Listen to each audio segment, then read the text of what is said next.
эти люди, которые подписали это обращение, они действительно озабочены судьбой народа, что в настоящее время народ находится на грани дальнейшего существования. И все это делается благодаря тех, против кого мы сегодня выступаем. Я хочу обратить внимание журналистов на то, что Мустафу и его первого заместителя ведь делает не крымско-татарский народ, а его делают извне. Поэтому вот это вот обращение ко всему миру, прежде всего, это тем государствам, которые именно делают эту Мустафу. Это касается Турции, это касается Израиля. Вот. Премии, которые дает Украина, и за что дает 3 ордена, каждый из них имеет по 3 ордена, все ордена. Вот. Только за то, что они делают то, что выгодно государству Украина. Государству Украина выгодно, и неоднократно об этом заявляли лидеры Украины, скорее ассимилировать нас, скорее, значит, стереть нас с лица земли. Если это не так, то нас уже давно бы реабилитировали, и реабилитировали так, как положено реабилитировать. С возвращением, восстановлением, понимаете, нашей национально-территориальной государственности.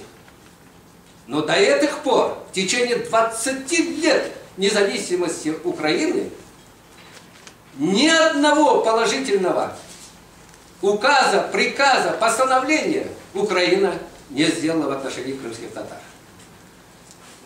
Все то, что делается, делается против крымских татар, и это делается при помощи именно в основном 2 вот этих вот лидеров. Извне, которые поддерживают, да, Турции выгодно. Через него она ведет свои торговые эти отношения, бизнес и тому подобное. И она никогда не будет защищать интересы крымско-татарского народа. 50 лет национальному движению, больше чуть, мы от Турции в то время, когда нас разгоняли, обливали со слитовым газом, понимаете, на митингах, демонстрациях, мы ни одного отклика от Турции не слышали. И в настоящее время также. Основная цель крымско-татарского народа – это восстановление своей государственности. Только имея государственность, может выжить нация.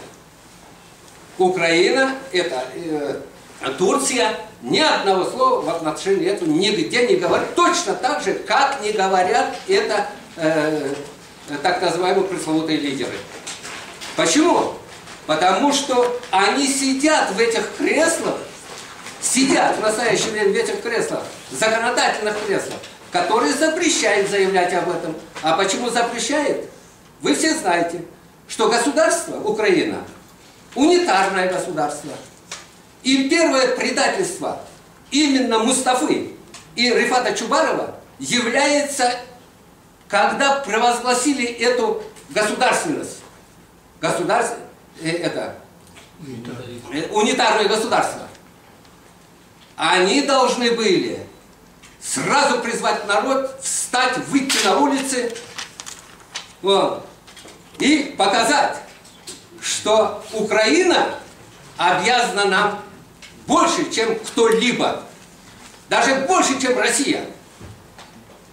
Но они до этих пор не обернулись к нам лицом. Утвердив, понимаете, все насилие и эти 44-го года, они провозгласили себе это унитарным государством. Этим самым они укрепили нашу колониальную вот эту вот статус на нашей священной родине. Поэтому я думаю, что найдутся еще много участников национального движения, а мы уже обратимся к участникам национального движения, не к ветеранам, потому что ветеранов каждым годом, каждым днем остается все меньше и меньше, а участников национального движения, которые в течение 20-30 лет, которые мы очень хорошо знаем, мнение ихнее, я думаю, что если мы начнем собирать по 50 от всего народа, то отказавшие будут только те меджлис и 250 человек, которые находятся вместе с ними. И те, которые при помощи их занимают в настоящее время кресла, должностя. Вот на чем держится меджлис. Потому что ни один так называемый интеллигент, который занимает сегодня пост, не возьмет и не выступит против меджлиса. Почему? Потому что именно государство дало право им через них назначать то или это. Ну, этот руководящий, он боится, что высказаться. Поэтому у нас весь расчет на простой народ. Мы официально, вот я еще раз подчеркиваю и вызываю, значит, членов меджлисов вместе с руководителями сесть за круглый стол и пусть попробуют они оправдаться против тех обвинений, которые мы говорим.